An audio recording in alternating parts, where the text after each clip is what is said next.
আসসালামু আলাইকুম। 2 দিন আগে বিজনেসের কাজে আমি গিয়েছিলাম বাংলাদেশের সবুজ এক শহরে।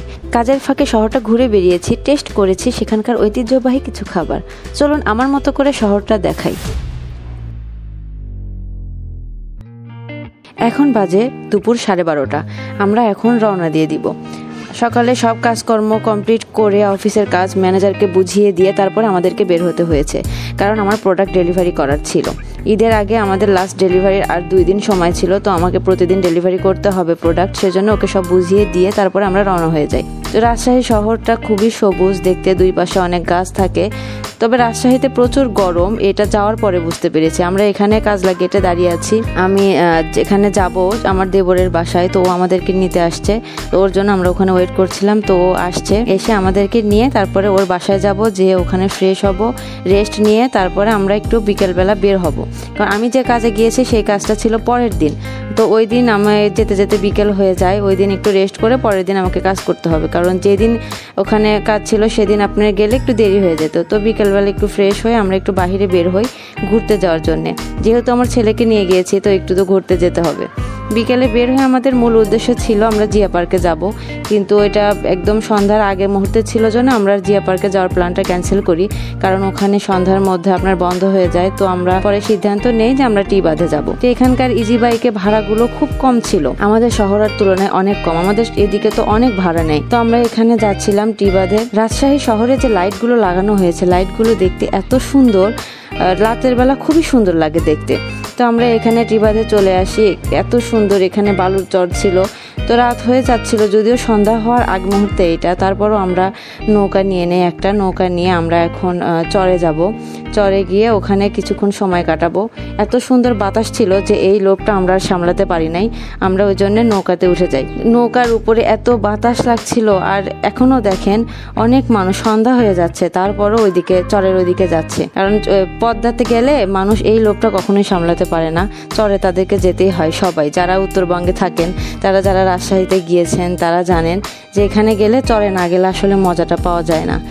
নৌকা যখন যাচ্ছিল এত ভালো লাগছিল, আমরা অনেক মজা করছিলাম নৌকার উপরে, অনেক গল্প করছিলাম। তো এখানে অনেক নৌকা ছিল আশেপাশে, সবাই ঘুরছিল। আমার ছেলে খুব খুশি ছিল, ও একটু ভয় পায় না নৌকাতে, এবং ওর জন্যই আসলে আমাদের চরে যাওয়া। ও রাজশাহীতে গেলে, পদ্মায় গেলে ওকে চরে যেতে হবে। তো এখানে পানি থাকার কারণে নামাটা খুব কষ্ট হচ্ছিল, সবাইকে লাফিয়ে লাফিয়ে নামতে হচ্ছিল, মেয়েদের জন্য খুব কষ্ট হচ্ছিল। তো এখানে আমরা মেয়ে ছিলাম 2 জন। এখানে নামার পরে বাতাসটা আরো মনে হয় দ্বিগুণ হয়ে যায়, এত সুন্দর বাতাস। রাজশাহীতে যাওয়ার পরে যে পরিমাণে গরম ছিল, এখানে যাওয়ার পরে মনে হচ্ছিল একদম শান্ত হয়ে গেছে সব। এখানে একটু আমরা হাঁটছিলাম, ছবি তুলছিলাম সবাই। তারপরে আমরা রাত হয়ে যাচ্ছিল জন্য আমরা আবার চলে আসি। এসে এখানে পদ্মার পাড়ে অনেকক্ষণ বসেছিলাম। আমরা এখানে পেয়ারা খেয়েছি, এগুলো ক্যাপচার করতে পারি নাই।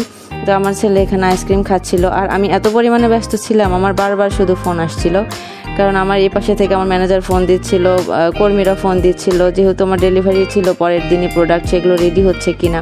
তো তারপরে আমরা এখান থেকে চলে আসি। এটাকে বলে হচ্ছে সিএনবি মোড়। অনেক সুন্দর জায়গা ছিল এটা। এখানে চতুর্পাশে লাইটিং করা ছিল। এখানে বঙ্গবন্ধুর অনেক বড় একটা ছবি ছিল। আমার ছেলে তো সেটা দেখে খুবই খুশি। ও বুঝতে পারে না, ও বলতেছে, ও তো বঙ্গবন্ধুকে জানে যে এটা বঙ্গবন্ধু, আমাকে বলছিল যে আমি এত বড় ছবি এখানে কিভাবে বানাইছে। তো ওখান থেকে আমরা এখন চলে যাচ্ছি হচ্ছে কিছু একটা খেতে হবে আমাদের। তো রাজশাহীতে একটা খাবার আছে, ওটাকে গরম মিষ্টি দিয়ে পুরি।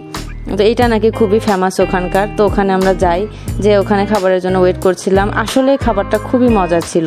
তো যেটা শুনে ওখানে যাওয়া, আসলে পুরি মিষ্টিটা অনেক মজার ছিল, একদম গরম গরম ওনারা সার্ভ করে। পুরিটা এত মজা ছিল, পুরির ভিতরে ডাল দেওয়া ছিল, খুবই মজার ছিল খাবারটা। এই হোটেলের নামটা ছিল রানা মিষ্টি ঘর। আপনারা রাজশাহীতে গেলে অবশ্যই ট্রাই করবেন। তো ওখান থেকে বের হয়ে আমরা আবার আরেকটা খাবারের নাম শুনেছিলাম, ওইটা হচ্ছে হালিমের মতো, কিন্তু ওখানকার স্থানীয় মানুষ ওটাকে বলে ডালিম। খাবারটা খুবই মজার ছিল। আসলে আমরা হালিম যেটা খাই মাংস দিয়ে, এটাতে ছিল হচ্ছে মাংসটা কিমা করে দেওয়া। তো খাবারটা অনেক মজার ছিল। তো আমরা এখানে সবাই অনেক তৃপ্তি নিয়ে খেয়েছি, যেরকম গল্প শুনে যাওয়া তার চেয়ে বেশি ভালো লাগছে আসলে খাবারটা। তারপর আমরা ওখান থেকে রাতে বাসায় চলে যাই। বাসায় গিয়ে এখানে কিছু গানের আড্ডা হচ্ছিল।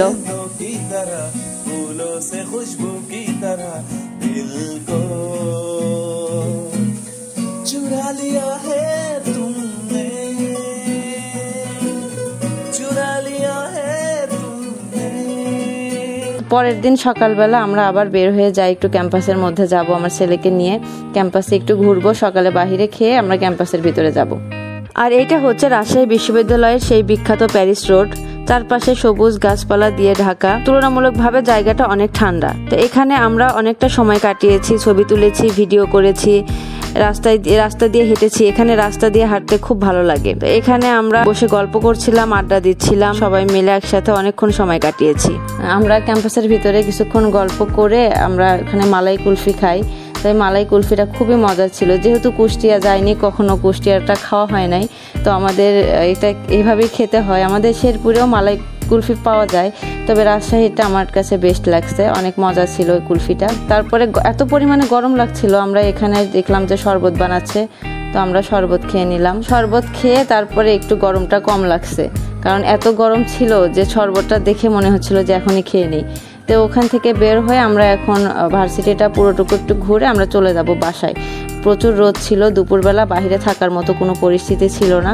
আমরা বাসায় গিয়ে বিকেলে আবার হয়তো বের হব, কারণ আমাদের জিয়া পার্কে যাওয়া হয় নাই, আমরা জিয়া পার্কে যাব। তো আমরা এখন আবার বিকেলবেলা জিয়া পার্কের উদ্দেশ্যে রওনা দিয়ে দিই। আমরা এখন জিয়া পার্কে যেয়ে ওখানে আমাদের মেইন উদ্দেশ্য ছিল আমরা অক্টোপাসে চড়বো।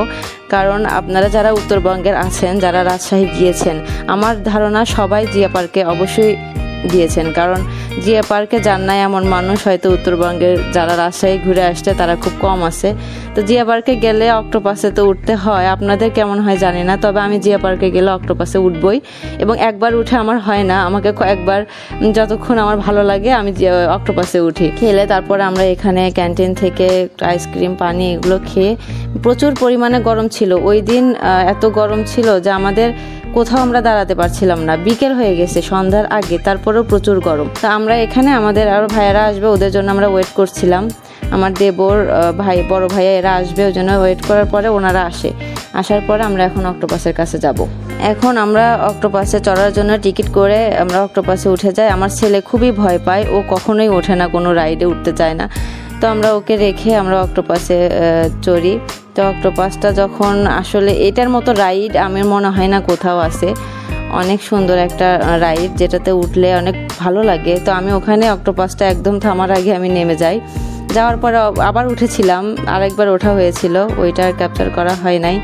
তো আমরা ওখান থেকে বের হয়ে এখন জিয়া পার্কটা ঘুরে তারপর আমরা বের হয়ে যাব। জিয়া পার্কের ভিতরে আমার ছেলে কোথাও কোনো রাইডে উঠতে চায় না, তো জেদ করছিল একটু ট্রেনে উঠবে। ও শুধুমাত্র ট্রেনেই ওঠে, এর আগেও যতবার গিয়েছে শুধু ট্রেনে ওঠে, কারণ অন্যটাতে উঠতে চায় না, খুব ভয় পায়।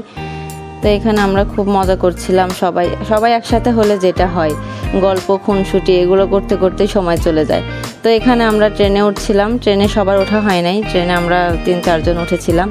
সেখান থেকে আমরা চলে যাই রাতের খাবার খাওয়ার জন্য। রাজশাহীর ঐতিহ্যবাহী খাবার কালাভুনা, যেটা না খেলে আসলেই মিস করা হবে।